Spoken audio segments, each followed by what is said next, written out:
Well, folks, yet another spring update. Not spring weather, spring water. And a little garden hose update. So I don't know what happened last night. We heard our well pump keep kicking on and off, which usually means that our cows have spilled the water trough, although they didn't. So part of me wonders if they didn't just drink a bunch of water, or we have a garden hose leak somewhere. And we're not going to be able to find it now because it's not going to get warm enough. So we're going to rely on the spring, which I'll show you guys some modifications I've done down here. So I was trying to dig this all the way out to get it a nice even slope all the way through, which I think I can do here. It won't matter too much if it's a little bit of an odd angle from like there to here, if it goes kind of like a wave or anything. But this is the main focus. I've done a lot. This fence wire I just re-put up after I don't know how long of procrastinating and putting it off. I did a whole new one. Didn't have any hooks or anything. I didn't add hooks, I mean. Just put it in here. The one thing I do need to do is, like I say, bury this line because the cows keep playing with this, and if it was buried under dirt, it'd be okay. And I want to add a hard drain line from here all the way down there. That wood pile's in the way. I'll have to eliminate that at some point and get rid of it and move the garden hose and all that fun jazz. But our spring is doing better. So like I've shown in other videos, this is, now it's very, very, very windy, but this is the best flow we've had all year, I think. Partially because we're cold, so we stop losing a lot of moisture to the sun, and partially because we've had a bunch of rain. So at least for tonight and tomorrow, when it'll be really cold, the cows will be fine on water, so I believe. And then later this week, we warm back up into the 50s, so the garden hose will de-thaw and we'll be good to go. But finally got it all hooked up. I was gonna put solid T-posts in here, but I had a bunch of these little posts sitting around, and they seem to work well enough for what I'm doing with it, a little temporary thing. So no real desire from me to do a permanent. Why waste the time and energy in doing all of this?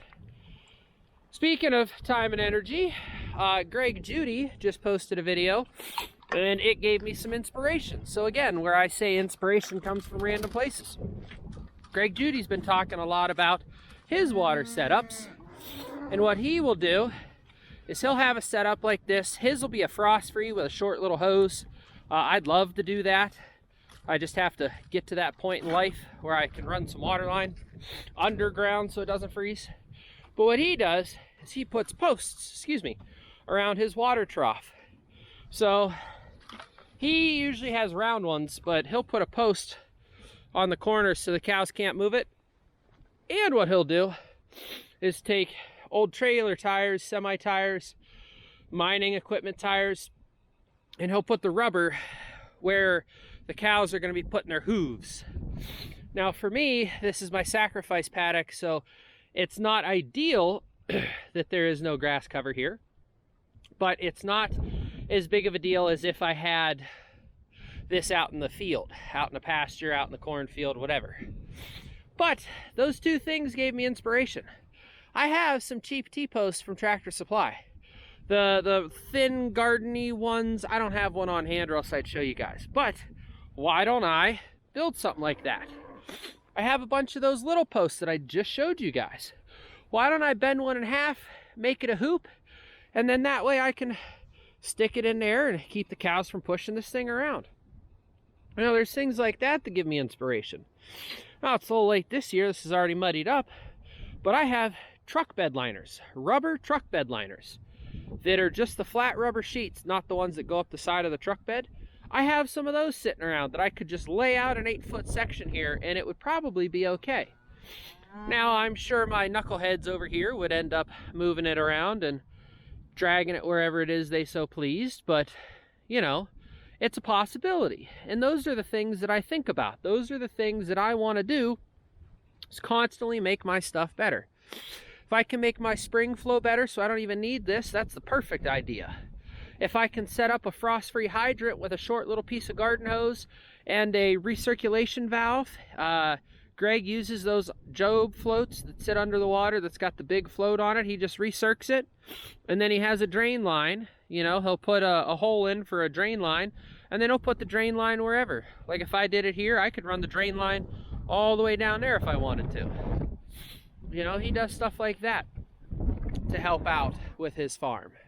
It keeps the water going. Actually, he said it keeps it really clean because there's no scum that floats on top. Like if you see, now some of that is some ice, but if you guys see in there, there's some floaties in there from the cows drinking it. And that's some of the stuff that he has eliminated because the water's constantly circulating. So anything that sits on top goes right out the drain line. But it has gotten a lot colder, and I'm sure you guys can see there's a couple snowflakes flying. So we're gonna do a few more fencing things here. I've got to grab some posts to put up there, and then up on top of the hill, our cornfield is down, taken out. So I want to get out there and throw some fence posts in the field. No fence wire or anything, but just some posts, so that way we can get the cows out there grazing at some point this year if we could ever get some dry weather. Because it'll be 40s and 50s next week, but rain every other day.